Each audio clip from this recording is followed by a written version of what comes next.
Buenas noches, amigos. Hoy comenzamos con un grupo de hombres que pasaron su vida luchando contra la naturaleza y a veces perdiendo algunos dedos en el intento.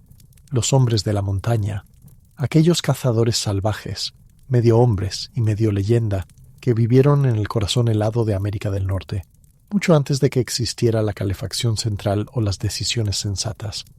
Antes de ponerte cómodo, tómate un momento para dejar tu me gusta y suscribirte, pero solo si realmente disfrutas lo que hago aquí.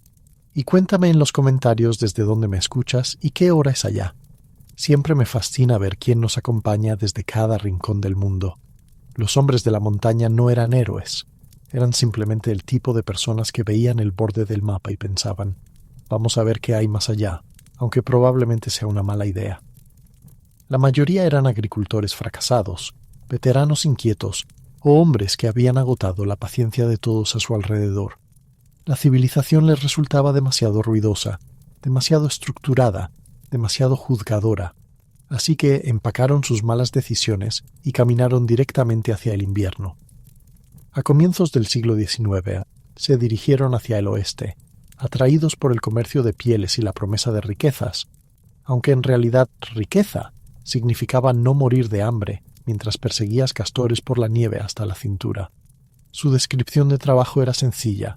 Pasa 6 meses en las montañas, sufre congelamiento y si tienes suerte, trae algo que se pueda vender.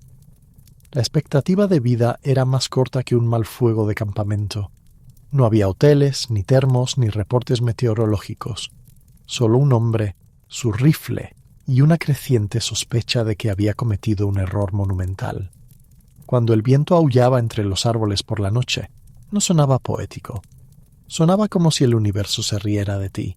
Su relación con el frío era íntima. No lo combatías, negociabas con él. Encendías un fuego con madera congelada. Te acurrucabas a su lado como un filósofo tembloroso y rezabas para que el viento no cambiara de dirección. Si lo hacía, felicitaciones. Tu única fuente de calor acababa de convertirse en humo y decepción. Comían cosas que harían vomitar a un mapache. Colas de castor, médula cruda, carne tan vieja que técnicamente ya pertenecía a la historia. Un banquete era cualquier cosa que no crujiera cuando no debía. Pero las calorías eran vida, y eso era lo único que importaba. Y sin embargo, a pesar de la miseria, se quedaban. Porque el desierto helado ofrecía algo que la civilización no: el silencio. Un silencio tan vasto que te recordaba lo pequeño que eras y lo estúpido que habías sido al venir. Era una experiencia espiritual, o tal vez solo muy, muy fría. La gente moderna entra en pánico cuando se corta la luz por 2 horas. Los hombres de la montaña habrían llamado a eso una tarde templada.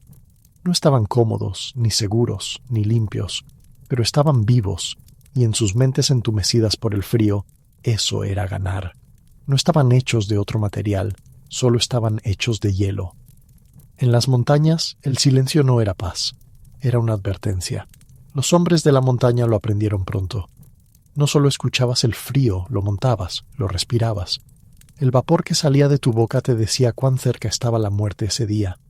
El mundo era un susurro interminable.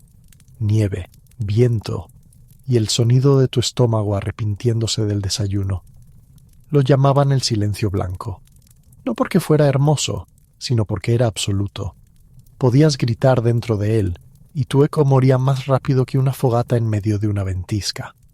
Las montañas no se preocupaban por tus sentimientos, solo exigían obediencia. Los que no escuchaban se convertían en moralejas contadas por otros alrededor del fuego. Cada hombre aprendía a leer la nieve como si fuera escritura sagrada. Si crujía bajo tus botas, el frío era soportable. Si chirriaba, debías preocuparte. Si no hacía ningún sonido, felicitaciones, estabas en peligro. Podían oler una tormenta antes de verla, probar el aire y sentir el hielo acercándose, predecir los cambios de presión con los huesos. Nosotros hoy abrimos una app del clima.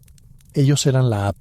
Sabían caminar sobre la nieve sin hundirse, encender un fuego que no se asfixiara bajo su propio humo y encontrar refugio leyendo las sombras. No adivinaban, observaban. Un cambio en el viento significaba que el cielo planeaba algo personal. El silencio repentino en el bosque indicaba que algo, grande o hambriento, te estaba considerando para la cena. Incluso los animales eran meteorólogos. Si los cuervos volaban bajo, venía la nevada. Si los lobos callaban, ya había comenzado. Aprendías a escuchar todo: los árboles, las aves, tu propio corazón temblando. La civilización moderna lo llama intuición. Ellos lo llamaban prestar atención. No sobrevivían porque fueran más fuertes, sino porque notaban los detalles. La naturaleza era generosa con quienes la respetaban y brutal con quienes no escuchaban. Y eso no se aprende en ningún podcast. Solo pasando 3 noches en una tormenta, comiendo carne congelada y comprendiendo que la naturaleza no ofrece reembolsos. Los hombres de la montaña no conquistaron el silencio blanco. Solo aprendieron a hablar su idioma, despacio, en voz baja y siempre con escarcha en la barba. Para un hombre de la montaña, el calor no era comodidad, era moneda. Cada chispa, cada brasa, cada flama temblorosa era un pago que el universo les hacía por seguir vivos una hora más. La gente moderna trata el calor como un derecho humano. Ellos lo trataban como un milagro. Encender fuego durante una ventisca no era una habilidad, era un debate con la naturaleza, y la naturaleza siempre ganaba por argumentos. Guardaban el yesquero como si fuera oro. Trozos de corteza, musgo seco, retazos de tela, era su tesoro portátil. Sabían cuánto duraba cada leño, cuán rápido la nieve podía ahogar una llama, y cuántas maldiciones se necesitaban para convertir humo en fuego. En promedio, 7. Cuando por fin veías ese destello naranja entre la oscuridad, se sentía sagrado. Pero el fuego no solo era calor, era compañía. El único que respondía, chispeaba, silbaba y arrojaba luz sobre un mundo que quería verte muerto. Sentado frente a él, envuelto en pieles, no pensabas en filosofía ni poesía. Pensabas en cuánto duraría la flama y si tus botas se incendiarían antes de que tus dedos se congelaran. El fuego te enseñaba eficiencia. Cocinabas directamente sobre las brasas. Carne, nieve, esperanza. Dejabas de preparar café porque se congelaba a mitad del vertido. Lo comías como paleta y lo llamabas estilo de frontera.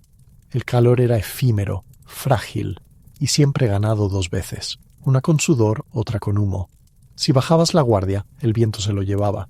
Si dormías demasiado cerca, te prendía fuego. El fuego exigía respeto, igual que el frío.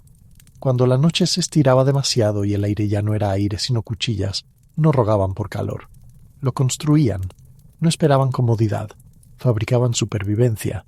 Y ahí estaba la diferencia. Nosotros vivimos rodeados de calor y aún nos quejamos del frío. Ellos vivían dentro del invierno y lo llamaban simplemente otra noche. Para sobrevivir en las montañas no hacía falta valentía. Hacía falta aislamiento, tanto físico como mental. Los hombres de la montaña descubrieron pronto que la mejor manera de seguir vivos era vestirse como un oso pequeño y pensar como alguien que ya había aceptado su propio funeral.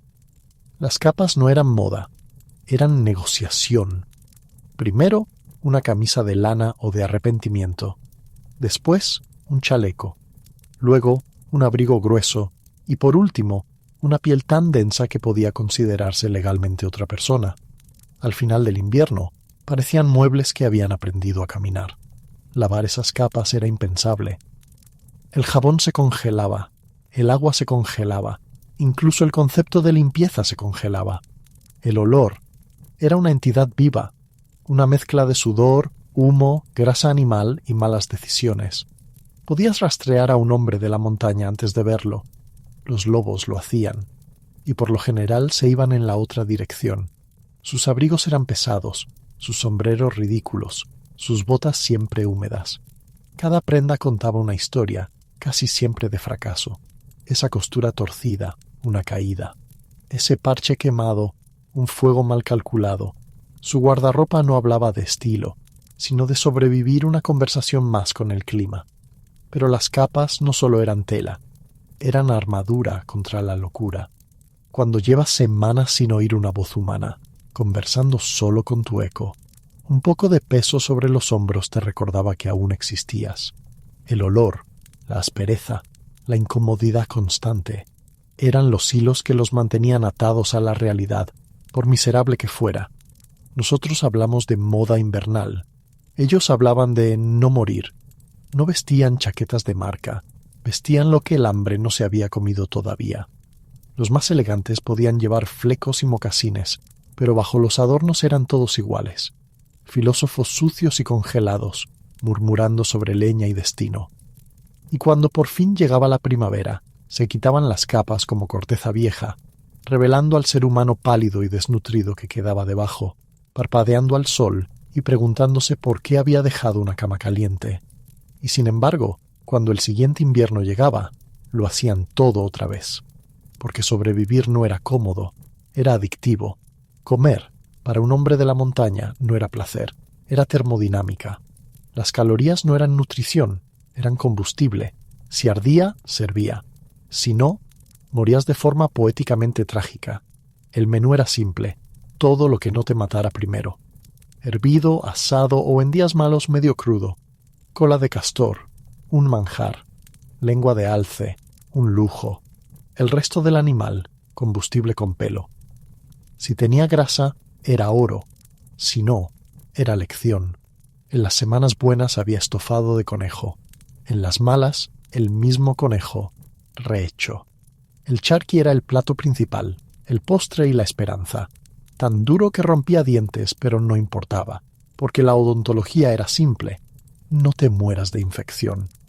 Cazaban en silencio, no por respeto a la naturaleza, sino porque masticar muy alto podía espantar la cena. Un disparo fallado no era un error. Era una semana de hambre envuelta en arrepentimiento. Usaban todo del animal, huesos para el caldo, pieles para abrigo, tendones para coser, y el olor para mantener alejados a los curiosos. La sal era oro. No se usaba para dar sabor, sino para evitar la podredumbre. Su mezcla de especias era simple, desesperación y hollín. Cuando se acababan los suministros, la creatividad entraba en escena. Comían los caballos, los cinturones, y en los días más oscuros, las suelas hervidas de sus botas. Lo llamaban sopa de cuero. Probablemente lo llamaban de otras formas también, pero el lenguaje se deteriora cuando masticas calzado. No existía eso de la granja a la mesa. Era más bien del suelo a la boca, si no se ha congelado todavía. El café se hacía con raíz tostada de achicoria, y el whisky servía tanto de anestesia como de medicina. Hoy contamos calorías y hablamos de comida limpia. Ellos comían para no morir congelados, no comían para vivir bien, comían para seguir vivos, que en su mundo ya era una hazaña heroica. Cuando el día terminaba, si terminaba, los hombres de la montaña se reunían alrededor del único lujo que poseían, una pequeña fogata que se negaba a morir tan obstinadamente como ellos. Esa chispa anaranjada no era solo calor, era civilización condensada en un círculo de humo, leña medio quemada y relatos a medio recordar. Durante el día apenas hablaban. El viento era demasiado ruidoso, el trabajo demasiado constante, y el idioma se reducía a gruñidos y blasfemias. Pero de noche, cuando la nieve siseaba fuera del alcance del fuego, las palabras volvían, arrastrándose entre el silencio. Ahí se escuchaba la filosofía de hombres que habían conocido demasiado frío y muy poca ternura. Encogidos bajo pieles, con las barbas endurecidas por el hielo, miraban las llamas como si les debieran una explicación. Uno murmuraba algo como «Nada es más frío que el arrepentimiento», y otro asentía, no porque tuviera sentido, sino porque después del tercer sorbo de whisky todo lo tenía. La luz del fuego convertía a los tramperos en pensadores.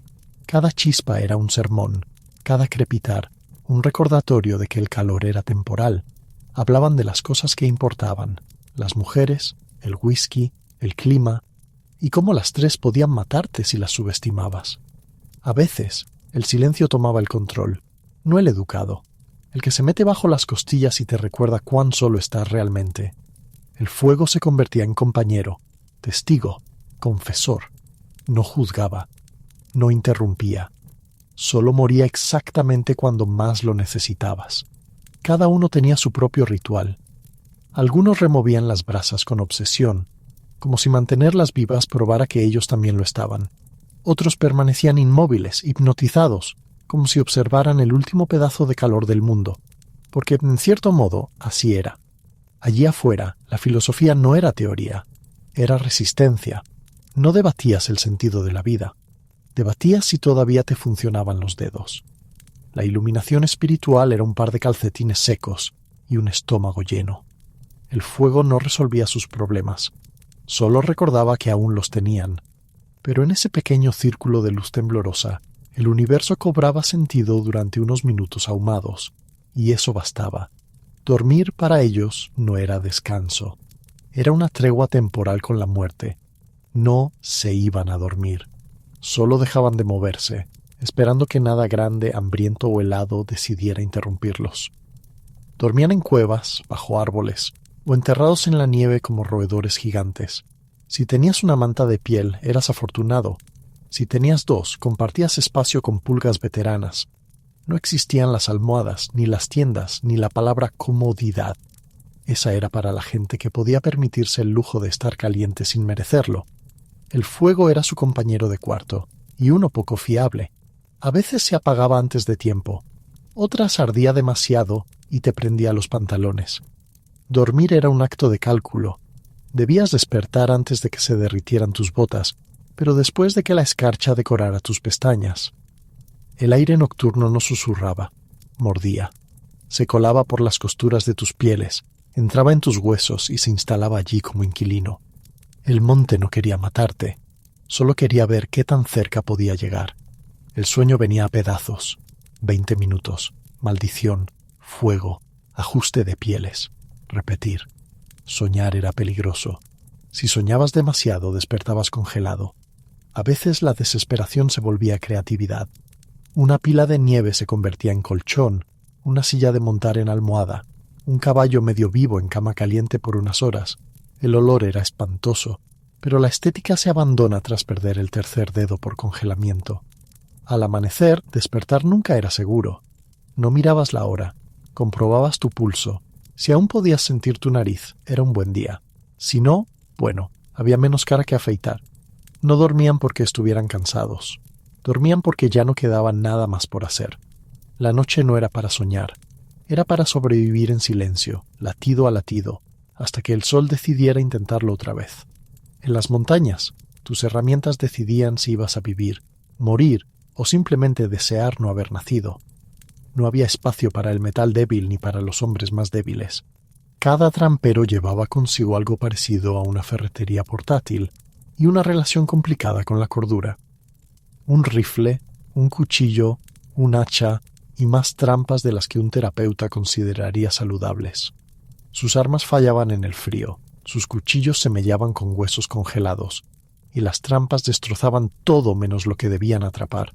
Repararlas era un arte hecho de blasfemias.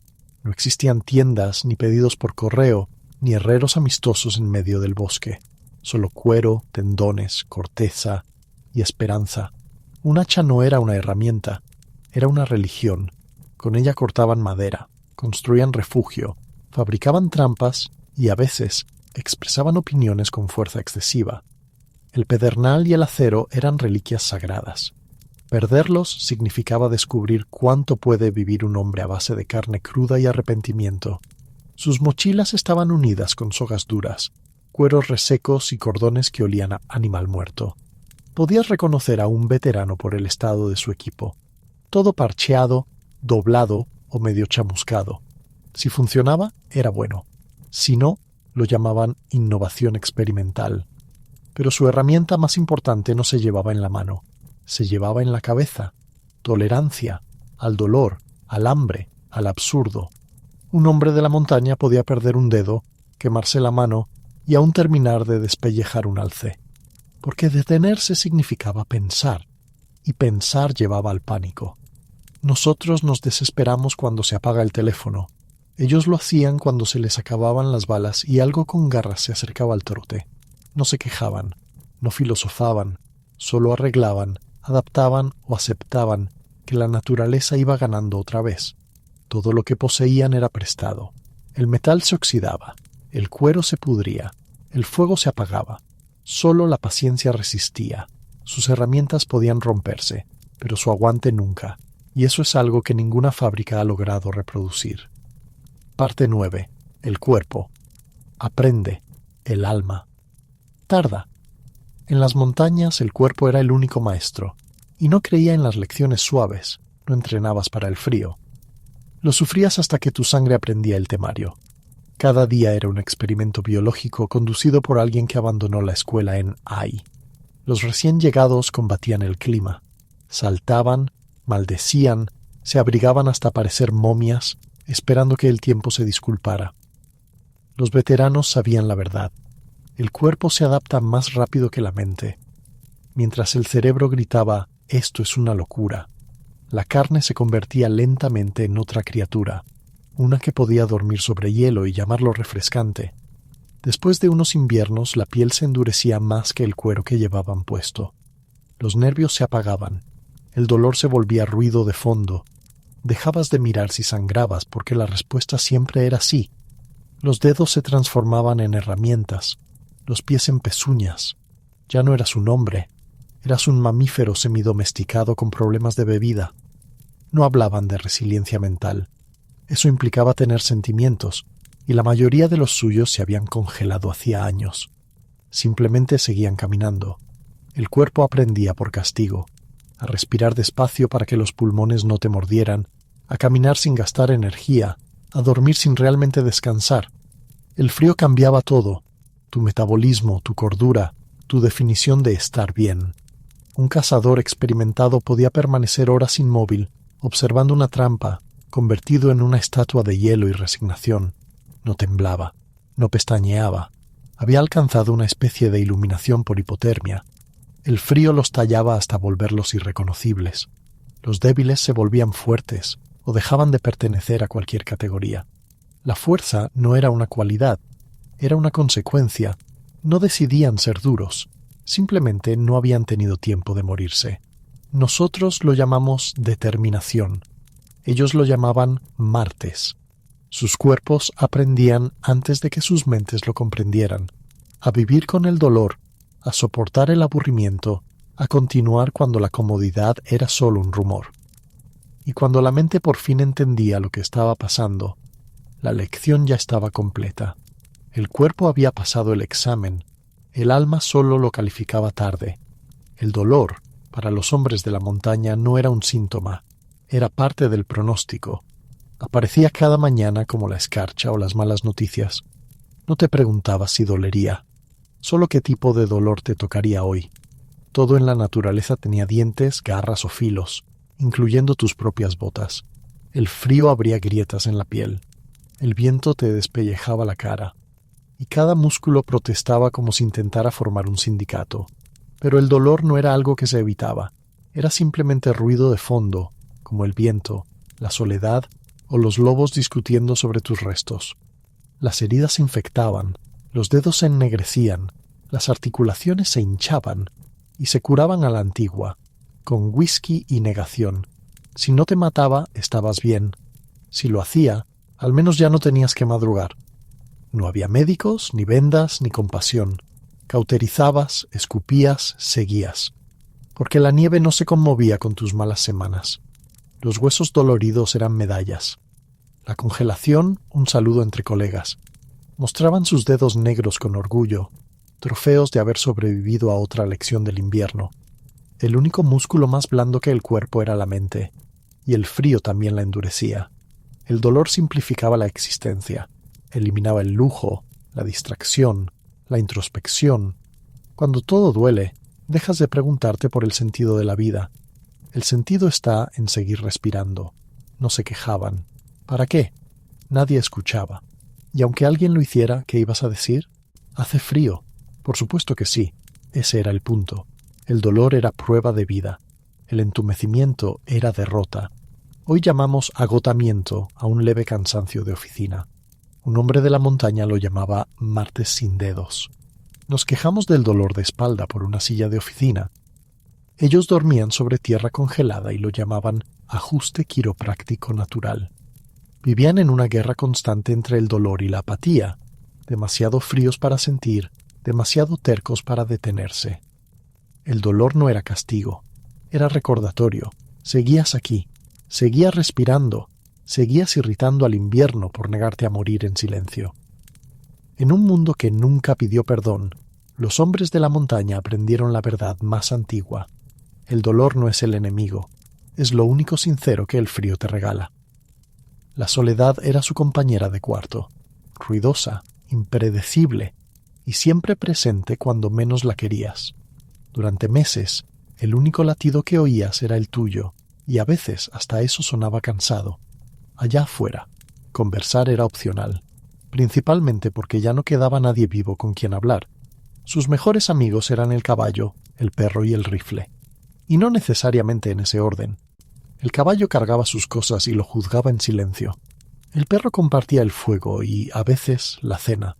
El rifle se aseguraba de que ambos siguieran siéndola. Una convivencia equilibrada entre supervivencia y locura leve. Podían pasar temporadas enteras sin ver a otro ser humano, hablando consigo mismos hasta que sus voces les sonaban como las de un extraño. Discutían con su eco. Y perdían. La soledad no era romántica.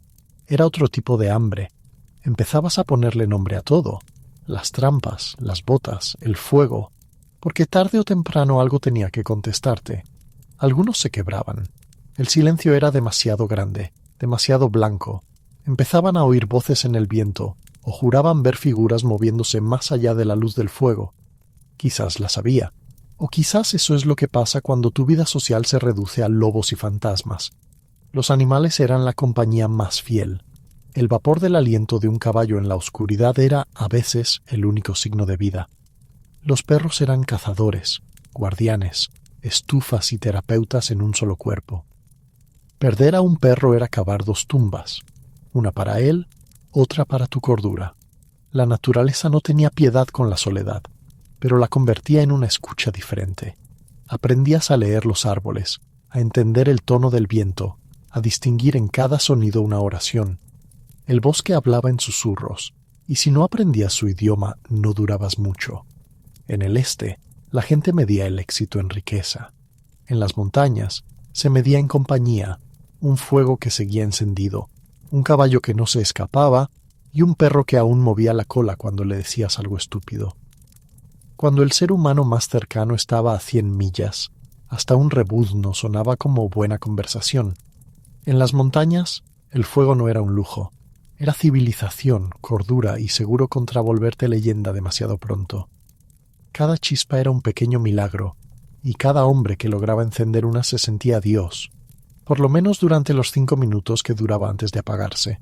Encender fuego con buen clima era fácil, en una ventisca era arte. Había que pelear con la madera helada, con las manos congeladas y, sobre todo, con la propia esperanza congelada. No era cuestión de habilidad, era pura terquedad. No hacías fuego porque creyeras que podías, lo hacías porque morir era menos conveniente. Llevaban pedernal y acero como reliquias religiosas. Algunos conservaban una brasa viva entre corteza o musgo, pegada al pecho durante millas, como si cuidaran el alma del mundo.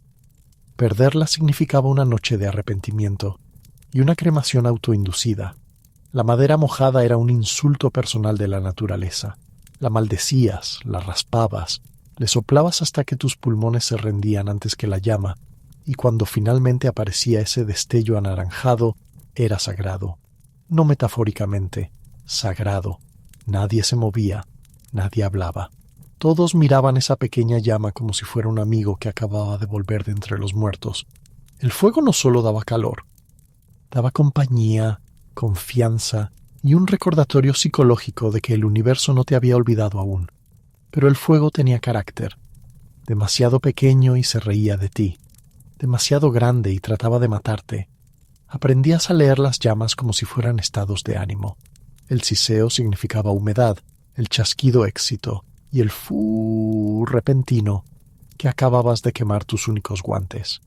El fuego hacía comestible la comida, tolerable el miedo y posible la noche.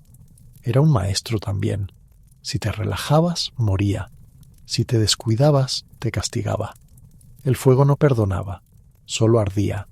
Cada hombre tenía su ritual. Unos le hablaban en voz baja, otros lo alimentaban con respeto, porque, de alguna manera, era lo único verdaderamente vivo en aquel mundo helado. Sentado junto a él, con la espalda fría y el rostro ardiendo, recordabas cuán frágil era la calidez.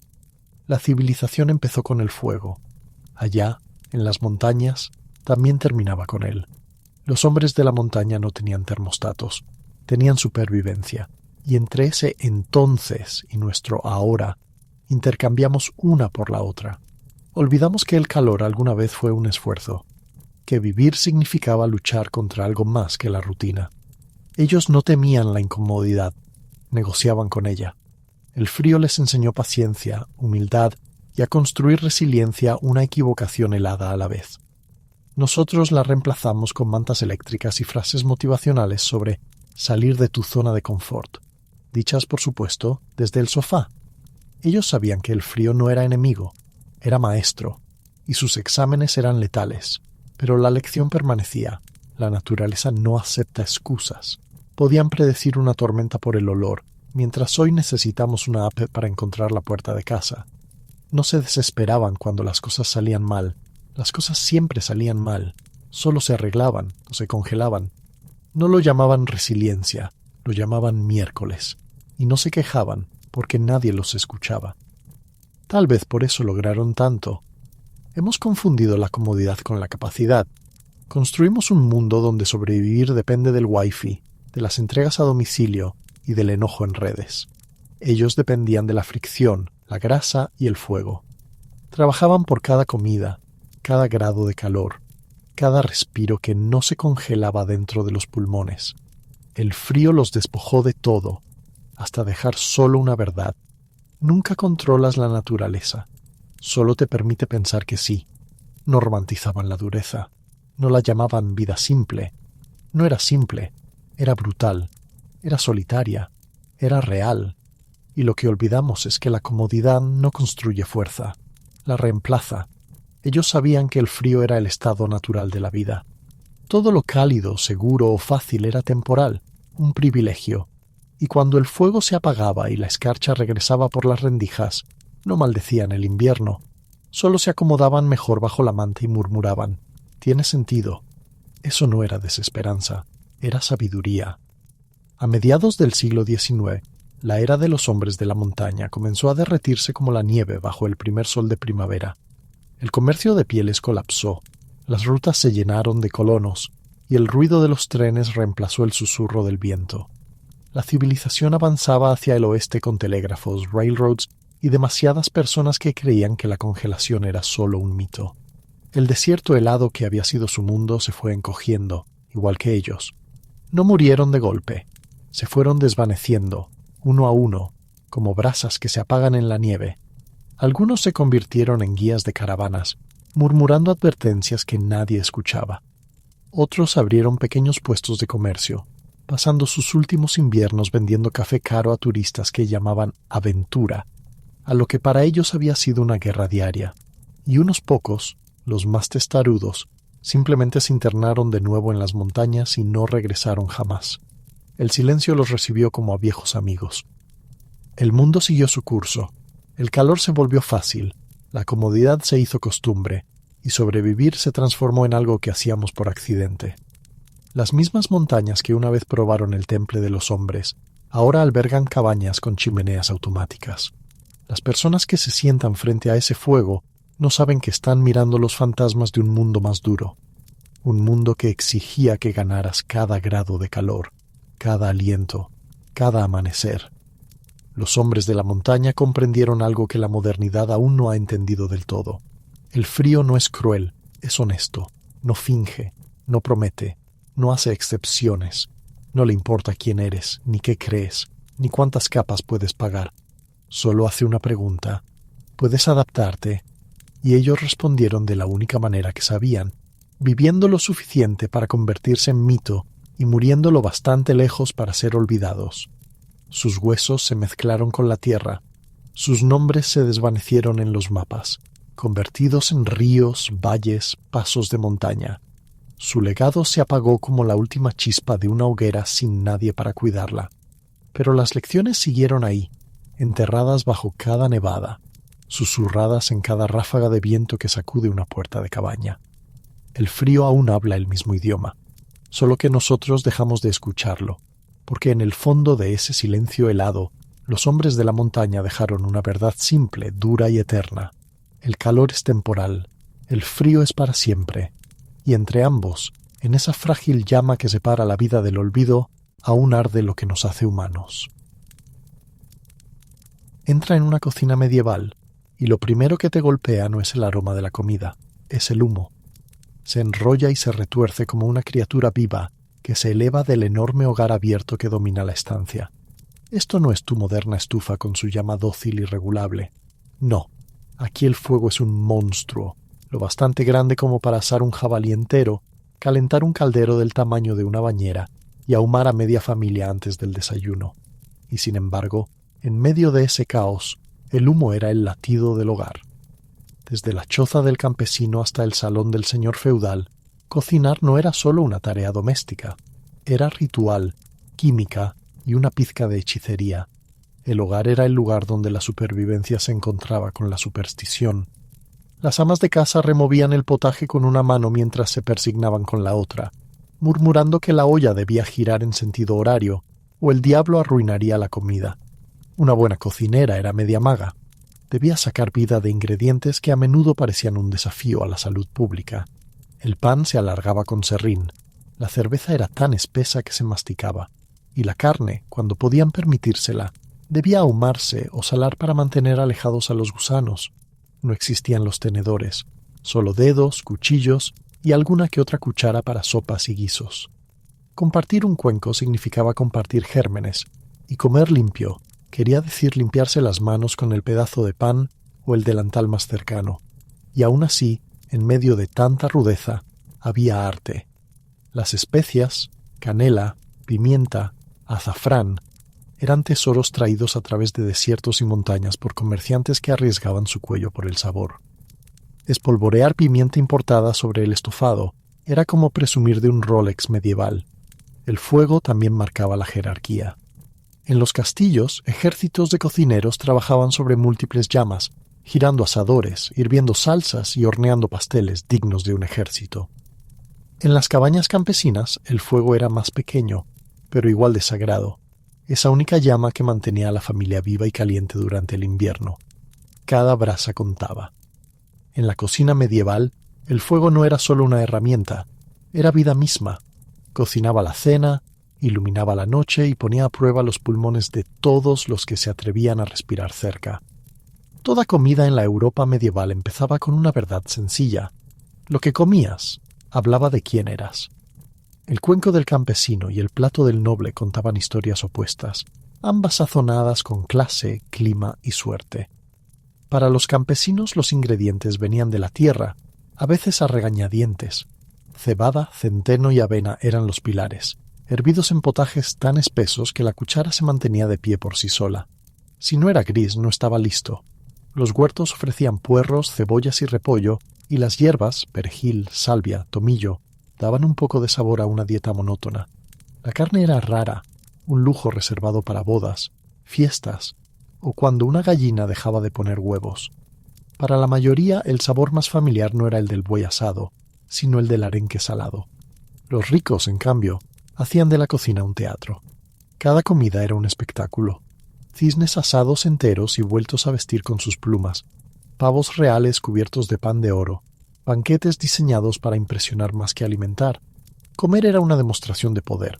Los nobles adoraban convertir la mesa en escenario, donde cada plato recordaba a los presentes su derecho divino a la abundancia. El color y las especias también dividían las clases. El azafrán doraba los platos de los nobles, la pimienta importada picaba la lengua y el ego, y el azúcar, lujo oriental, endulzaba su estatus. Cada pizca costaba una fortuna. Un plato sin especias no solo era soso, era pobre, porque incluso el cocinero más humilde sabía que el sabor no era cuestión de placer, sino de poder. Cocinar en la Edad Media era una mezcla exacta de oficio, intuición y caos controlado. Olvídate de las recetas con cucharaditas o gramos. Los cocineros medían con los sentidos. Una pizca era lo que cabe entre los dedos. Un tiempo era hasta que huela bien, y el éxito dependía tanto del fuego como de la suerte. Cada llama ardía a su manera. Cada caldero tenía su propio temperamento. Dos cocineros podían preparar el mismo plato y terminar con resultados opuestos. Uno glorioso, otro letal. Las cocinas de los nobles eran verdaderas fábricas de fuego y ruido.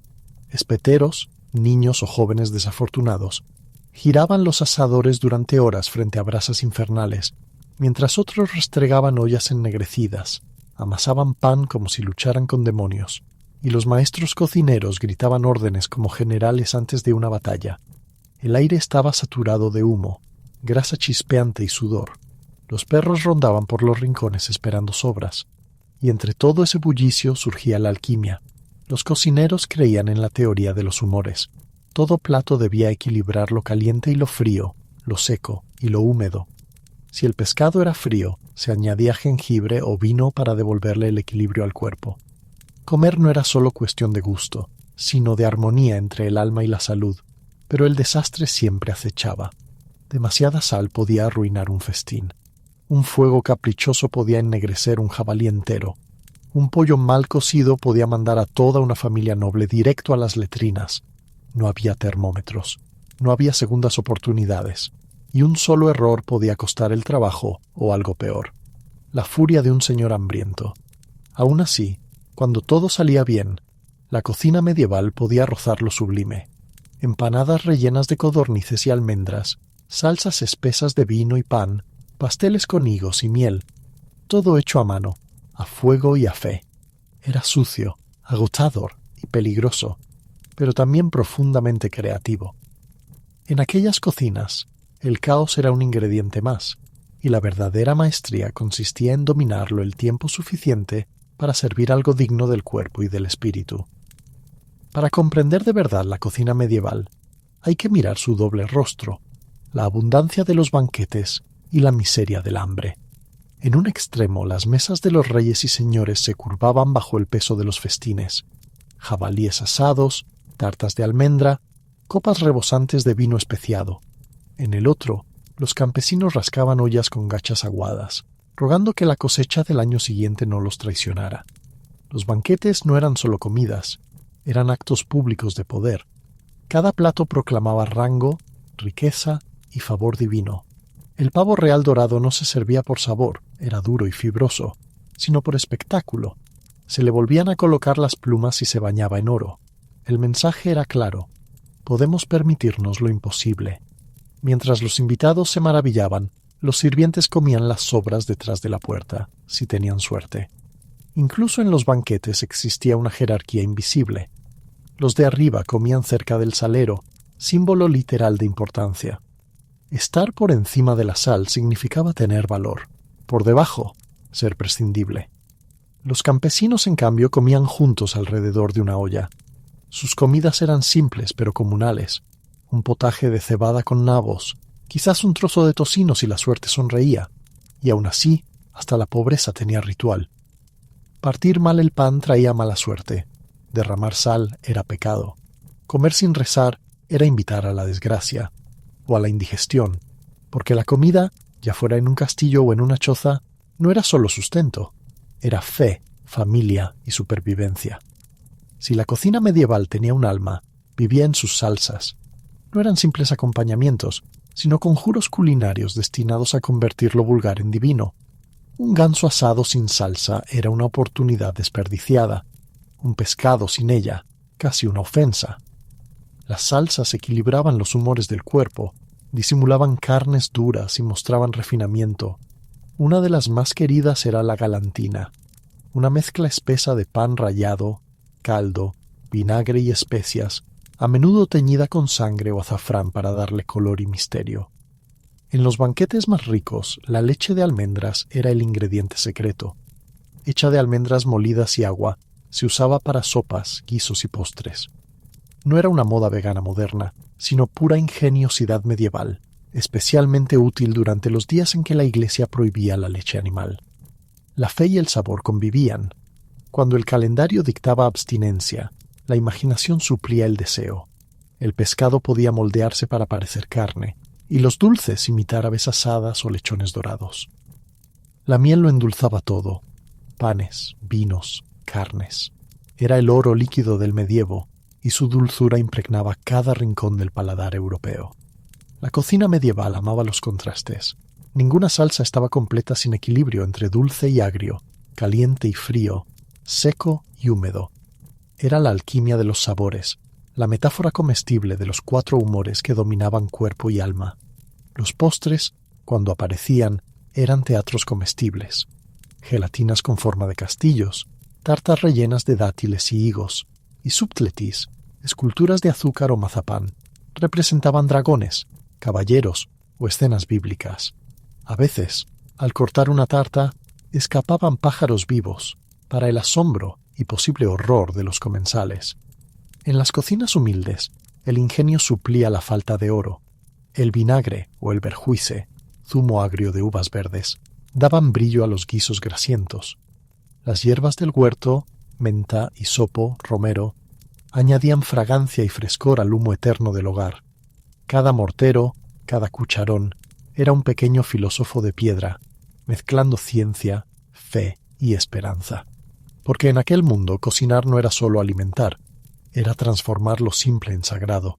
En la Edad Media, comer era un acto moral. El alma también se alimentaba, y el menú lo decidía tanto la estación como el calendario litúrgico. El año no se medía solo en estaciones, sino en ayunos y festines. La Cuaresma imponía 40 días sin carne, leche ni huevos. El Adviento, restricciones similares. Los viernes eran días de pescado, un eco que aún resuena en la tradición moderna. La Iglesia no solo guiaba el espíritu, sino que también gestionaba los recursos. Al limitar la carne, protegía el ganado. Para los cocineros, los días de ayuno eran tanto una maldición como una oportunidad. El pescado se convertía en el salvador del menú. Arenques, anguilas y bacalaos recorrían el continente en barriles salados, más cercanos a reliquias que a alimentos frescos. Los monjes se volvieron maestros de la creatividad. Inventaban platos de abstinencia tan ingeniosos que parecían banquetes disfrazados. Con almendras, harina y miel podían fabricar leche, crema o incluso carne falsa con forma de cisne o jabalí. Los ricos transformaban el ayuno en ostentación. Servían esturiones, marsopas o criaturas marinas consideradas aptas para el alma, porque técnicamente vivían en el agua. La religión no solo prohibía, también bendecía. En los días santos la mesa se llenaba de abundancia. Bueyes asados, panes de miel, ríos de cerveza. Cocinar para una boda o una fiesta de santos era un acto de devoción, un sacrificio de fuego y harina. Incluso el horario de las comidas era sagrado. Los monjes comían en silencio mientras alguien leía las escrituras, convirtiendo el almuerzo en meditación. Los campesinos rezaban antes de cada comida y dejaban un trozo de pan para los espíritus o los pobres, porque el hambre, sabían, nunca estaba lejos. Así, en el medievo, comer era también rezar. Cada cucharada era una prueba de fe, una negociación entre la carne y el cielo. Antes de que existieran los hornos modernos, el hogar medieval era un templo del fuego y la paciencia. El fogón no era solo un lugar para cocinar, sino un altar donde se rendía culto a la supervivencia. Los utensilios parecían más armas de guerra que herramientas de cocina. Caldrones de hierro colgados de cadenas sobre las llamas, sartenes tan pesadas que podían servir para defender el castillo, cuchillos afilados como promesas, y espetones girados por niños o por perros turnspit, pequeñas criaturas que corrían dentro de ruedas para asar la carne lentamente. Cada cocina era un campo de batalla entre humo, ceniza y fuego. No había relojes, ni termómetros, ni hornillas que se encendieran con un clic. Solo intuición, oído y olfato. El buen cocinero sabía leer el calor igual que un marinero sabe leer el viento. Los hornos comunales eran el corazón de muchas aldeas. Una sola construcción de piedra servía a todos. Cada familia marcaba su pan con un símbolo personal para reconocerlo entre los demás al sacarlo. El pan no era solo alimento, era identidad, comunidad y fe horneada en masa. La limpieza, al menos como la entendemos hoy, era una idea flexible. El perro del hogar cumplía el papel de lavavajillas. Las manos se enjuagaban en tazones compartidos, y el humo omnipresente era tanto condimento como desinfectante improvisado. Pero incluso aquí, entre hollín y grasa, había lugar para la devoción. Se dibujaban cruces en el pan antes de meterlo al horno, se bendecían los cuchillos antes del sacrificio, y se rociaba el fuego con agua bendita durante las fiestas. El fuego no era solo calor, era vida, castigo y bendición. Encenderlo era invocar el cielo y arriesgar el infierno al mismo tiempo. Cada chispa contaba una historia de fe y hambre, de manos agrietadas que creían que cocinar era una forma de rezar. Pensamos en la comida medieval como algo tosco, grasiento y sin higiene, pero tras el humo y la superstición se escondían los cimientos de toda la cocina europea moderna. Cuando la Edad Media se desvaneció, sus recetas no murieron, evolucionaron. El equilibrio de los humores se convirtió, siglos después, en la idea de las dietas equilibradas. Los escritos de figuras como Hildegarda de Bingen mezclaban teología y medicina culinaria, precursoras de la nutrición moderna. Las técnicas de salsa, mezclar dulce, ácido y picante, prepararon el terreno para la alta cocina francesa. Incluso la costumbre medieval de servir carnes con frutas o glaseados dulces sigue viva en platos como el jamón con miel o el pavo con salsa de arándanos. El comercio de especias cambió el planeta. La búsqueda de rutas más cortas a Oriente llevó a Colón a cruzar el océano. Venecianos, árabes y africanos levantaron imperios sobre el aroma del clavo y la pimienta. El oro perfumado del mundo conocido se llamaba especia. Incluso la forma de comer cambió. El pan compartido, el trencher, dio paso al plato individual. Los lavabos comunales se transformaron en servilletas. Los banquetes en salones comunales se convirtieron en comidas privadas. Comer dejó de ser sobrevivir y se volvió un arte civilizado. Y sin embargo, el espíritu del medievo sigue entre nosotros. Cuando un guiso hierve lentamente, cuando el pan se infla en el horno, cuando una pizca de canela transforma un postre, ahí está el eco de aquellas cocinas llenas de humo y oración. La Edad Media nos enseñó que la comida no es solo sustento, es memoria, símbolo y cultura viva. Cocinar era creer, y comer, un acto de comunión con el mundo. Así, en cada receta, aún arde una chispa de aquel fuego antiguo, el que dio forma a nuestras mesas, nuestros sabores y, de algún modo, nuestra humanidad. En el corazón de la Francia del siglo XVII, entre los campos dorados de trigo y las aguas tranquilas del río Loira, se alzaba el pequeño pueblo de Loudun, un lugar tan insignificante que el tiempo parecía haberlo olvidado. Sus calles, empedradas y estrechas, olían a pan recién horneado y a incienso. Sus iglesias eran modestas, y su gente, piadosa, en esa manera fervorosa y temerosa que surge cuando el mundo exterior se vuelve incierto. Bajo el puño de hierro del cardenal Richelieu, Francia se transformaba en un reino de control absoluto. Las libertades locales desaparecían, y los pueblos protestantes, como Loudun, eran forzados a inclinarse ante la creciente autoridad del trono católico. La desconfianza flotaba en el aire. Los vecinos murmuraban plegarias en público y sospechas en voz baja. Era una época en la que la fe y el miedo caminaban del mismo lado del camino. Los demonios no eran metáforas. Eran realidades invisibles que se escondían detrás de cada enfermedad, cada tentación y cada noche sin sueño.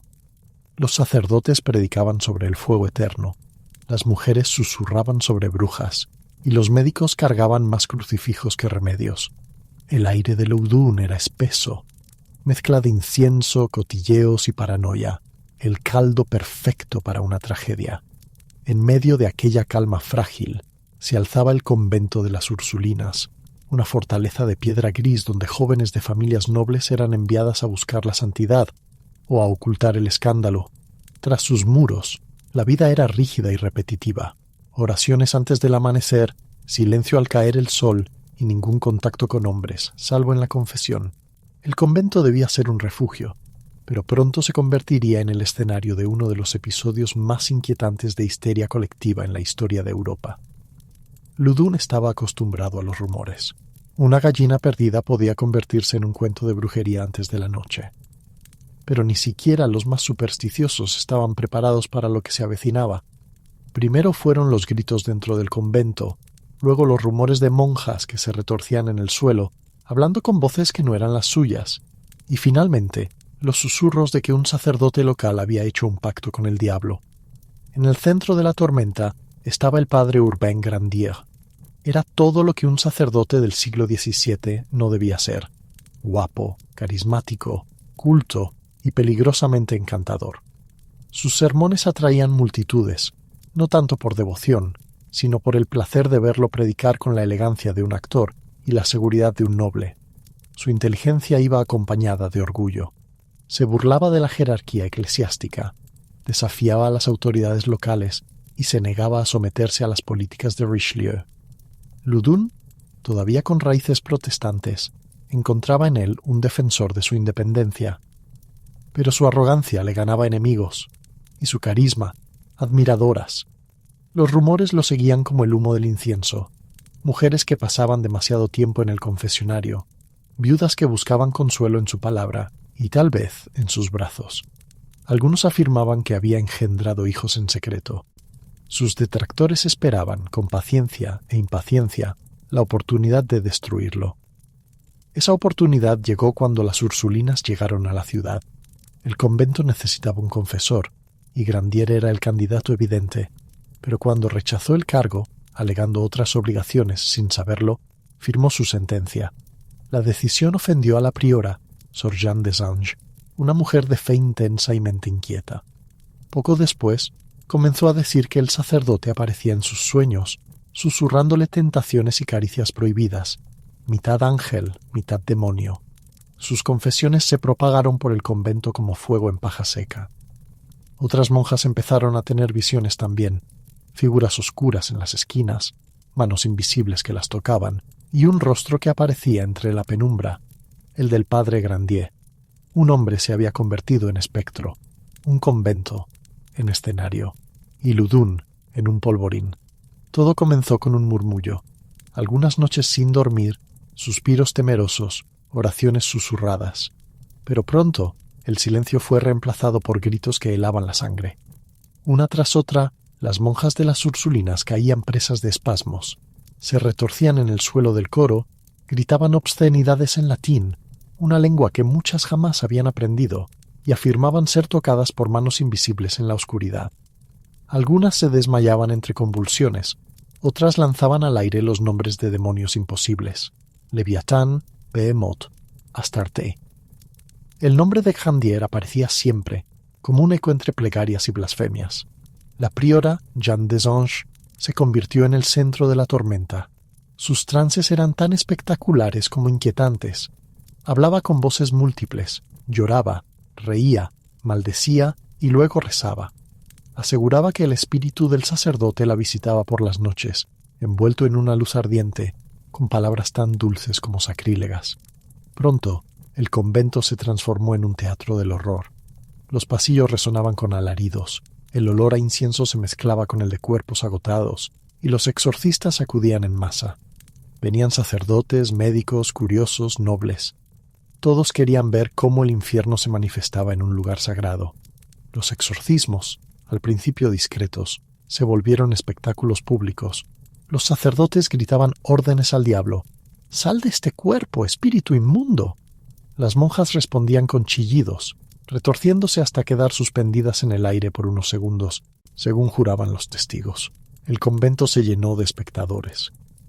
La gente de Loudun acudía para presenciar los rituales como si fuesen una obra teatral bendecida por el cielo. A cada posesión, más peregrinos llegaban. Los vendedores ofrecían pan y vino fuera de las rejas del convento, y los sermones se mezclaban con el murmullo del mercado. Pero cuanto mayor era la multitud, más intensos se volvían los ataques. Las monjas parecían saber cuándo las observaban. Sus gritos se volvían más agudos, sus convulsiones más violentas. Algunas se golpeaban el pecho, otras se rasgaban las ropas, y todas clamaban el mismo nombre entre lágrimas: Grandier.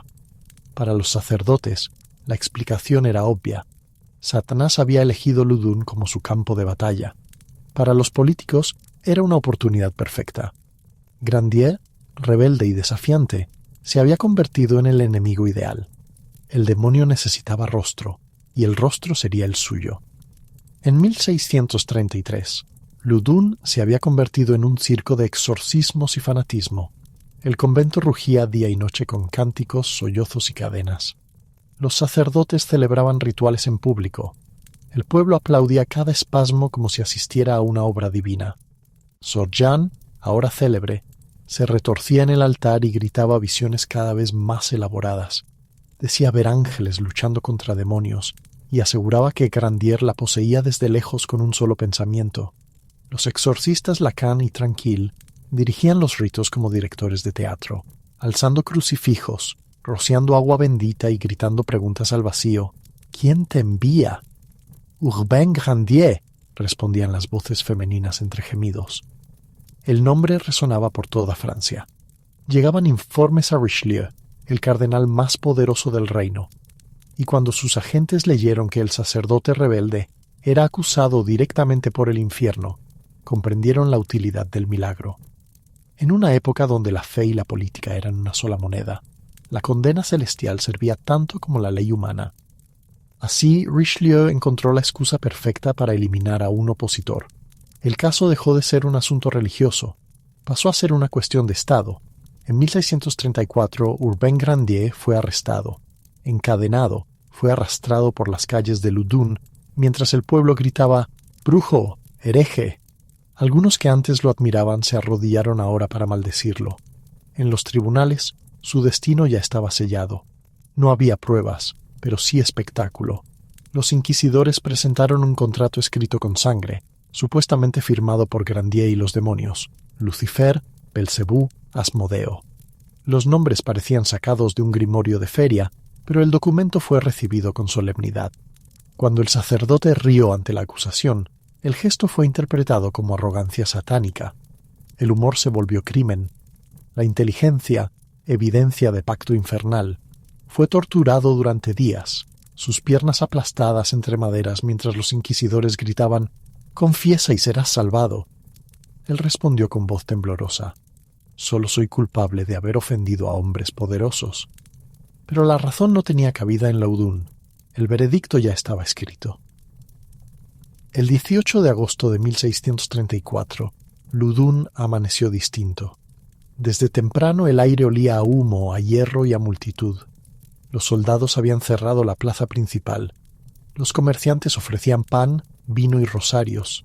Y los curiosos llegaban desde pueblos lejanos para presenciar lo que el clero llamaba una victoria divina. La quema del hombre que, según ellos, había hecho un pacto con el infierno. El padre Urbain Grandier fue sacado de su celda al amanecer. Estaba irreconocible, delgado, agotado, con las piernas rotas por la tortura. Aún así, su mirada seguía firme. Los testigos dirían después que parecía más un mártir que un brujo. El verdugo le ofreció un último perdón si confesaba. Él negó con calma. Rezaba por los mismos hombres que lo habían condenado. «Que Dios tenga piedad de vosotros», murmuró. Mientras lo amarraban al poste, los sacerdotes entonaban himnos y el pueblo se arrodillaba, como si la hoguera fuese un altar. Uno de los exorcistas, el fanático padre Lactance, bendijo el fuego con un crucifijo en alto y gritó: «Que los demonios regresen al abismo del que salieron».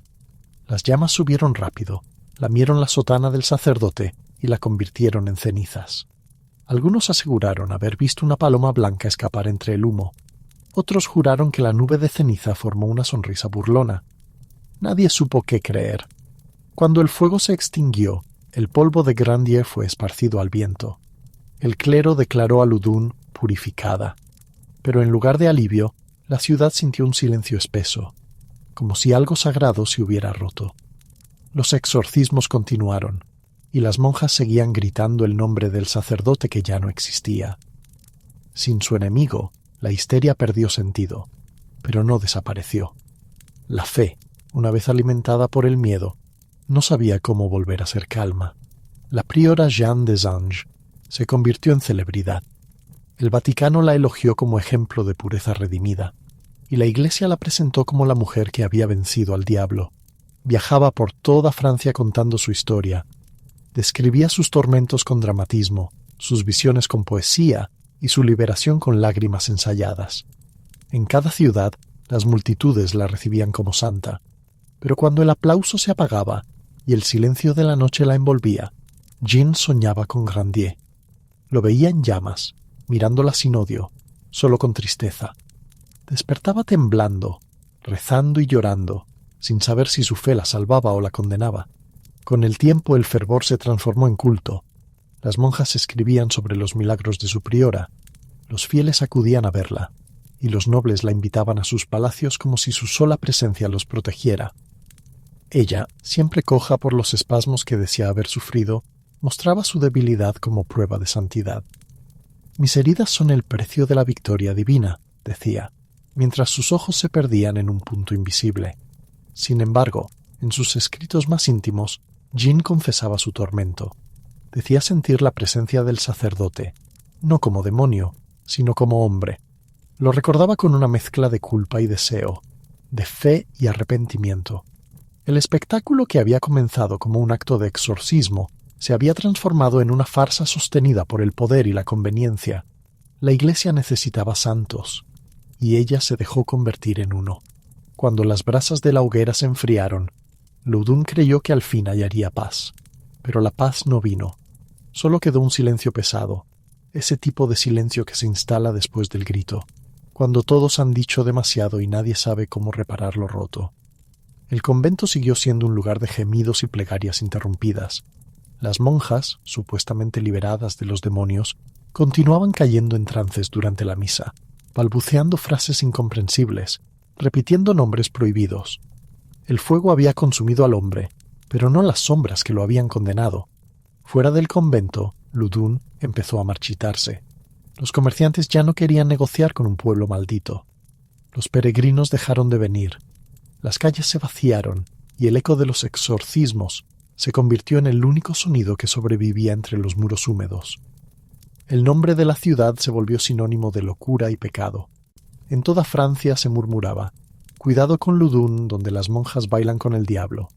El escándalo se había convertido en una leyenda, y la leyenda en una herida que jamás cicatrizó. Sor Jeanne de Sange, la mujer que había desencadenado la tormenta, continuó su vida envuelta en fama y contradicción. Recorría los monasterios relatando su supuesta victoria espiritual, pero en las noches escribía en su diario confesiones que contradecían su propia santidad. Decía que sentía la presencia del padre Grandier a su lado, no como demonio, sino como conciencia. «Su voz me sigue», escribió una vez, «y a veces no sé si me reprocha o me perdona». La Iglesia, satisfecha con su triunfo, la presentó ante la corte de Francia como ejemplo de fe restaurada. Incluso el rey escuchó sus relatos con interés. Para el poder, Jeanne era una herramienta útil, un rostro piadoso que justificaba la represión, una historia que demostraba que el pecado podía ser destruido si se obedecía a la Iglesia. Sin embargo, no todos creyeron la versión oficial. En París, algunos médicos y pensadores empezaron a susurrar una idea peligrosa: que las monjas no habían sido poseídas por demonios, sino por sus propias mentes, que el encierro, la represión y el fanatismo habían estallado en un mismo cuerpo colectivo. Uno de ellos, el médico Gabriel Naudé, se atrevió a escribir que lo ocurrido en Loudoun era un delirio de mujeres solitarias amplificado por hombres con hambre de poder. Era una herejía intelectual, pero el tiempo acabaría dándole la razón. Décadas después, Loudoun seguía oliendo a humo. El convento fue abandonado, sus piedras saqueadas para construir establos. La plaza donde ardió el sacerdote quedó vacía. Solo una pequeña placa recordaba su nombre: Urbain Grandier, ejecutado aquí, 1634. La historia del sacerdote y las monjas no desapareció. Se transmitió de boca en boca, luego en manuscritos y finalmente en los libros de los filósofos ilustrados del siglo XVIII. Voltaire la citó como ejemplo del fanatismo religioso, una tragedia en la que la fe se volvió más cruel que el pecado. El caso de Loudoun dejó una cicatriz en la memoria de Europa. Demostró cómo el miedo puede disfrazarse de virtud, cómo la devoción puede volverse herramienta del poder y cómo una mentira sagrada puede arrasar con todo lo humano. Pero también reveló algo más profundo, que la línea entre el éxtasis y la locura, entre la fe y la obsesión, es tan delgada que a veces ni los santos saben cuándo la cruzan. Con el paso de los siglos, el caso de Loudoun volvió una y otra vez. En el siglo XX, Aldous Huxley lo revivió en su libro The Devils of Loudoun, donde transformó el fanatismo y la represión sexual en una tragedia psicológica moderna. Más tarde, Ken Russell lo llevó al cine en The Devils, 1971, una película prohibida en medio mundo, donde las monjas se convertían en símbolos del deseo reprimido y el sacerdote en mártir del pensamiento libre. En cada versión, la historia se reescribía, pero el mensaje era el mismo, que el fuego que consumió a Grandier no fue encendido por demonios, sino por la mano del miedo humano. Hoy, quienes visitan Loudun encuentran solo una ciudad pequeña y silenciosa, donde el viento sopla entre ruinas y campos. Pero si uno se detiene junto a la placa del sacerdote y escucha con atención, parece oír aún el eco de aquellas voces, el grito de las monjas, el murmullo del pueblo y la plegaria del hombre que murió diciendo que era inocente. Porque las historias que nacen del miedo nunca mueren del todo, solo cambian de forma. De día, los monjes caminaban por los callejones empedrados entonando salmos. De noche, las mismas piedras repetían otras melodías, risas ahogadas, susurros, y el roce furtivo de capas que se deslizaban hacia puertas prohibidas. París era el corazón palpitante de Europa, abarrotada, caótica, irresistible. Los mercaderes gritaban precios en los mercados, los estudiantes de la Sorbona discutían teología hasta el amanecer, y los mendigos esperaban junto a los puentes, pidiendo una moneda o una confesión. Pero detrás de esa respetabilidad ruidosa florecía otra economía, una que no comerciaba en oro ni en grano, sino en placer. Entre panaderías, tabernas y bodegas se escondían las maisons closes, burdeles discretos conocidos solo por aquellos que podían pagar por el pecado y el silencio. No había rótulos ni faroles que los delataran. Bastaba una vela encendida en una ventana, una cortina corrida 2 veces, o un pan dejado sin cortar en el alféizar, las señales de un mapa invisible del deseo. Desde el púlpito, la iglesia tronaba contra la lujuria y prometía fuego eterno, pero los mismos sacerdotes pasaban junto a esas casas todos los días, predicaban contra el vicio por la mañana y por la tarde bendecían a los hombres que se enriquecían con él. La verdad era incómoda. El orden moral de París dependía de sus pecados ocultos. Los burdeles eran las válvulas de escape de una sociedad obsesionada con la pureza, lugares donde los hombres se entregaban a lo prohibido, confesaban al día siguiente y regresaban purificados para volver a pecar. Para un viajero extranjero, París podía parecer santa, coronada por Notre Dame y regida por la devoción, pero quienes vivían allí sabían la verdad. Detrás de cada convento había una taberna y detrás de cada capilla una cama de alquiler. Caballeros, mercaderes y clérigos recorrían las mismas callejuelas al anochecer, sus armaduras o sotanas cambiadas por la capa del anonimato. Los burdeles medievales no eran solo antros de deseo, eran espejos, y en el parpadeo de sus velas se reflejaba la hipocresía de una época que veneraba la castidad y se alimentaba de la tentación. El pecado no era el secreto de la ciudad, era su segundo latido. Las mujeres que habitaban y trabajaban en las casas de placer de la París medieval eran fantasmas a la luz del día y reinas en la oscuridad. La sociedad las llamaba pecadoras, pero bajo la luz vacilante de las velas gobernaban pequeños reinos propios. Pocas habían elegido ese destino. El destino las había elegido a ellas. La pobreza, la guerra y el hambre las habían arrojado a la ciudad, y París, por gloriosa que fuera, ofrecía pocas salidas. Una mujer sin esposo, sin familia o sin oficio era invisible, a menos que vendiera lo que los hombres más deseaban y al mismo tiempo más despreciaban. Algunas llegaban desde el campo, huyendo del hambre o de la vergüenza de un hijo ilegítimo. Otras eran viudas o esposas abandonadas por soldados que jamás regresaron. Para muchas, el burdel no era una caída moral, sino un acto desesperado de supervivencia. Allí al menos había comida, techo y calor. Privilegios que los pobres respetables, fuera de sus muros, rara vez conocían. Dentro de la Maison Close regían sus propias leyes. Las mujeres mayores se convertían en madamas, administradoras astutas con lengua afilada y mente aún más filosa. Llevaban los libros, pagaban a los guardias y negociaban en voz baja con funcionarios municipales que fingían no ver. En una época donde las mujeres no podían poseer propiedades, ellas hallaban formas ingeniosas de hacerlo, nombres falsos, intermediarios masculinos o grietas legales bendecidas con silencio eclesiástico. Para las más jóvenes, la vida era peligrosa, pero no totalmente sin esperanza. Algunas lograban ahorrar lo suficiente para escapar, casarse o abrir una pequeña taberna. Otras sucumbían a la enfermedad, la violencia o el cansancio, sus nombres escritos solo en registros fiscales o parroquiales. Pese a su reputación, muchas de estas mujeres estaban sorprendentemente bien conectadas. Escuchaban los secretos que caballeros, clérigos y burócratas murmuraban entre susurros, secretos capaces de destruir reputaciones. Algunas usaban ese conocimiento como escudo, otras como venganza silenciosa. De algún modo, poseían un poder que las damas virtuosas jamás conocerían, el poder de ver a los hombres como realmente eran. Cuando el sol caía sobre las torres de Notre Dame, las sombras se alargaban y París despertaba a su otro yo. Las calles estrechas se llenaban de hombres que buscaban lo que la luz del día les prohibía. Avanzaban con capuchas y mantos, murmuraban oraciones un instante y golpeaban suavemente las contraventanas al siguiente.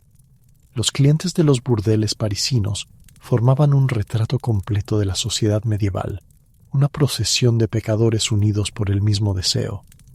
Caballeros recién llegados del campo de batalla, mercaderes de manos pesadas por las monedas, estudiantes borrachos de vino y filosofía, y hasta monjes errantes, todos caminaban esas calles con el mismo pulso culpable. Los nobles eran los visitantes más predecibles. Un caballero podía luchar con valor durante el día y gastar su botín en placer por la noche. La caballería le exigía honrar a las mujeres, pero solo a ciertas mujeres. Las cortesanas eran el pecado seguro, ni esposas ni vírgenes, creadas para absorber la lujuria que la sociedad decente no admitía. Muchos desarrollaban favoritismos.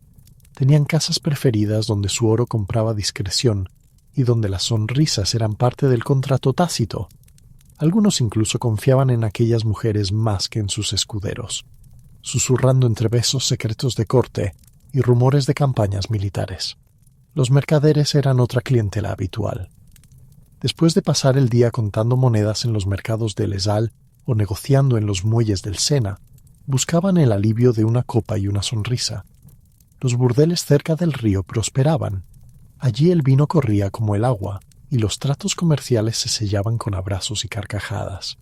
Para el comerciante, el placer era solo otra transacción, una inversión con retorno inmediato. Pero los visitantes más controvertidos eran los clérigos. Los mismos hombres que desde el púlpito condenaban el pecado eran a menudo los clientes más fieles de aquellas casas. Algunos llegaban disfrazados, otros entraban abiertamente, afirmando que su propósito era ofrecer dirección espiritual a las mujeres perdidas. La hipocresía no era ningún secreto. Los cronistas de la época bromeaban diciendo que medio París eclesiástico mantenía ministerios privados en las trastiendas de las tabernas. Y aun así, la Iglesia miraba hacia otro lado. Prefería el pecado en silencio antes que el escándalo público.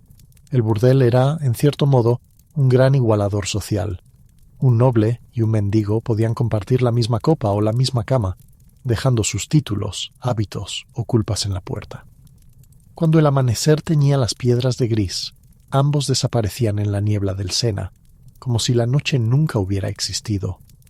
En el París medieval, el pecado era democrático. Todo hombre, sin importar su rango o sotana, terminaba caminando por esos callejones, y todos pagaban el mismo precio, plata por placer y silencio por supervivencia. Oficialmente, la Iglesia rugía contra la carne desde el púlpito. Extraoficialmente, la administraba con precisión contable. La misma institución que maldecía los burdeles los inspeccionaba, los regulaba y los gravaba con impuestos. A ojos de los moralistas, la prostitución era un pecado. Para los prácticos, era una necesidad cívica. Y pocas instituciones en la historia supieron equilibrar la santidad con la hipocresía tan hábilmente como la Iglesia medieval. Su lógica era exquisitamente retorcida.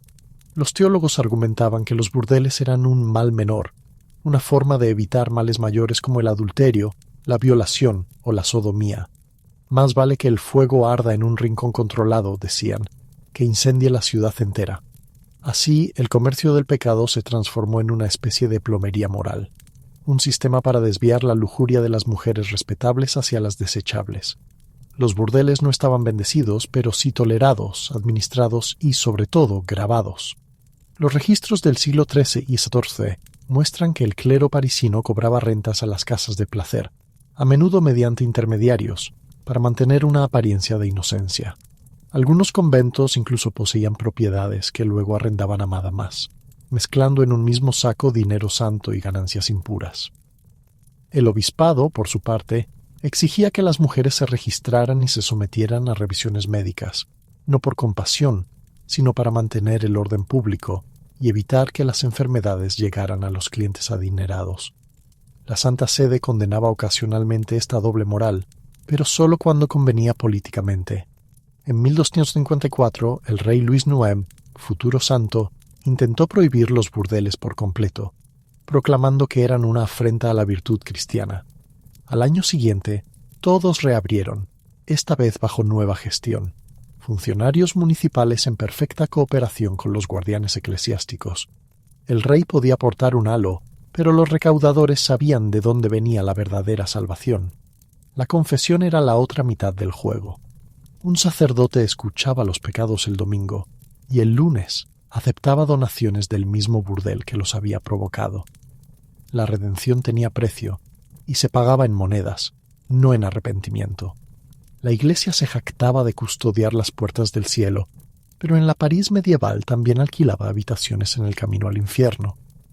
Sus sermones condenaban la lujuria, mientras sus libros de contabilidad dependían de ella, y nadie lo llamaba blasfemia, porque todos se beneficiaban. Cruzar el umbral de una maison close parisina era abandonar la ciudad y entrar en otro mundo, un mundo con olor a cera derretida, vino especiado y perfume barato. El ruido de las calles desaparecía, reemplazado por murmullos, risas y el sonido suave de un laúd en la penumbra. Dentro, el pecado tenía etiqueta, el placer, horario. Nada era caótico. Todo seguía una coreografía precisa. En el vestíbulo, los invitados eran recibidos con luz tenue y copas de vino. La madama, sentada junto al fuego como una reina de sombras, observaba a cada recién llegado con ojo clínico. Sabía en un instante quién pagaría generosamente, quién intentaría regatear y quién solo necesitaba que alguien le susurrara una mentira amable. Detrás de ella, las muchachas esperaban, unas tímidas, otras desafiantes, todas aprendiendo el delicado arte de moverse entre la seducción y la supervivencia. Las habitaciones del piso superior eran pequeñas, pero preparadas con esmero. La seda era rara, pero las sábanas limpias, las flores frescas y el incienso creaban la ilusión de lujo. A veces había un espejo, un objeto exótico en aquellos tiempos, colgado junto a la cama, para maravillar a los clientes ricos y distraerlos de los tablones que crujían bajo los pies. La risa flotaba escaleras abajo, mezclada con el chasquido de las botas y las oraciones nerviosas de los hombres que aún no sabían si estaban pecando o confesando. La comida y la bebida formaban parte del ritual. Jarras de vino abrían las lenguas y bandejas de carne asada o pasteles de miel daban al deseo un aire festivo. Los músicos tocaban despacio, suavizando la frontera entre culpa y placer. Por unas horas, el burdel se convertía en un pequeño reino sin juicios, un refugio para quienes huían del peso del deber, del matrimonio o de la guerra. Pero bajo ese brillo tenue se escondía el cansancio. Las mujeres trabajaban sin descanso, atendiendo a una docena de hombres por noche.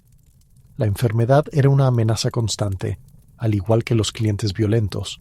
La madama no solo contaba monedas, era árbitra, guardiana y diplomática.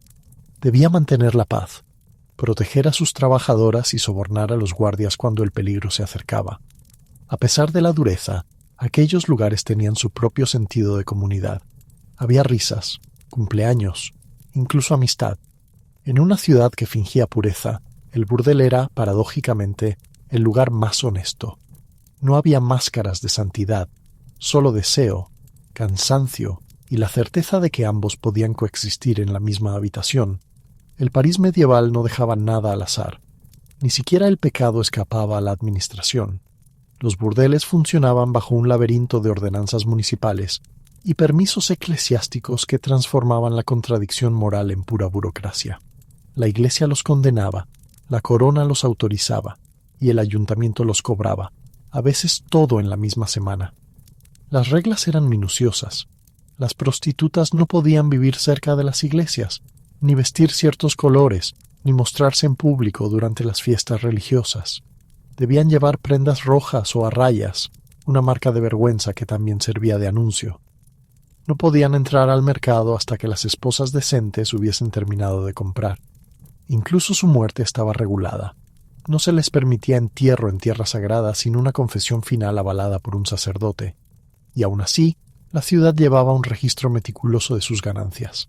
Los recaudadores, convenientemente ciegos a la moral, visitaban los locales con regularidad, cobrando tarifas por operar, por seguridad, incluso por las velas en las ventanas. Esas pequeñas llamas que anunciaban «abierto para los negocios». A cambio, las mujeres recibían cierta protección. Los guardias patrullaban sus distritos y los clientes violentos podían ser castigados, no por justicia divina, sino porque el desorden afectaba los ingresos fiscales. La hipocresía seguía gobernando. Durante la Cuaresma o las grandes festividades, las autoridades realizaban purgas morales, cerrando burdeles con gran teatralidad. Pero todos sabían que era temporal. Los mismos funcionarios que colocaban los candados en marzo los quitaban discretamente en abril, después de cobrar la tasa de reapertura. El púlpito bramaba contra el vicio, mientras el tesoro de la ciudad se llenaba con su oro. El castigo, cuando llegaba, caía siempre sobre los débiles. Una prostituta pobre podía ser azotada o humillada en público, mientras que un cliente adinerado pagaba solo una multa o recitaba una confesión. Si el pecador era un clérigo, la Iglesia lo resolvía internamente, un traslado discreto, una reprimenda y silencio eterno. De todo esto emergía un paradigma cruel. La prostitución era ilegal, inmoral e imprescindible. París necesitaba sus burdeles tanto como necesitaba sus panaderías. La ley no gobernaba el pecado, solo lo administraba, asegurando que el vicio fluyera de forma ordenada, discreta y rentable por las venas de la ciudad santa. Comprender los burdeles del París medieval es entender su geografía secreta, un mapa del pecado dibujado sobre la anatomía de la ciudad. El placer tenía sus propios distritos, su propia economía y fronteras bien delimitadas, aprobadas, por supuesto, por aquellos que fingían que no existían. París no fue construida sobre la inocencia, sino sobre capas superpuestas, lo sagrado en la superficie, lo carnal justo debajo. La arteria principal de ese mundo oculto corría por la ribera izquierda, cerca del barrio universitario de la Sorbona. Allí, los estudiantes inquietos y pobres llenaban las tabernas de Rue de la Harpe y Rue Saint-Jacques, donde panaderías y bodegas ofrecían más que pan o vino. Los pisos superiores se alquilaban discretamente a mujeres de buen humor, un eufemismo que no engañaba a nadie. Durante el día debatían sobre moral, por la noche la ponían a prueba. Más cerca del Sena, el barrio de la Cité latía con otro tipo de comercio. Barqueros, marineros y comerciantes buscaban compañía asequible cerca de los puentes. El Pont Neuf y el Pont Saint-Michel eran las verdaderas puertas del deseo. Las habitaciones iluminadas por velas daban al río, y el aire mezclaba incienso, humedad y sudor. Algunos de los burdeles más antiguos se alzaban sobre barcazas ancladas en la orilla, palacios flotantes de placer, fuera del alcance de los patrulleros morales. Pero el barrio más infame era la Rue d'Arras, junto al viejo mercado de Les Halles. Allí las líneas entre taberna, posada y burdel se difuminaban hasta desaparecer.